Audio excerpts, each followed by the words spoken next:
Busy అంటారు. Busy, B U S Y, being under Satan's yoke. Busy. సమయాన్ని సరిగ్గా సద్వినియోగం చేసుకోవటం రావాలి.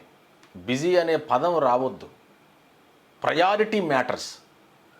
మన జీవితంలో ఏది ప్రాముఖ్యమైనదో దానికి ఖచ్చితంగా సమయం ఉంటుంది. ప్రాముఖ్యం కాని దానికి సమయం ఉండదు. అందరికీ సమయం ఇచ్చుకుంటూ అందరికీ అందుబాటులో ఉంటే మనం అమూల్యమైన వారంగా ఉండం. ఇంగ్లీష్లో మాట ఉంటుంది, a preacher who is always available isn't worth much when he's available.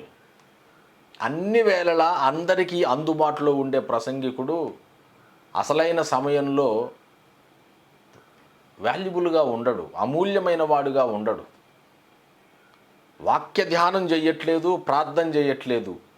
ఈ రెండు తప్ప మిగతా పనులన్నీ చేస్తున్నారు. సాతాను యొక్క ఉచ్చులో చాలామంది పడిపోయి ఉంటున్నారు.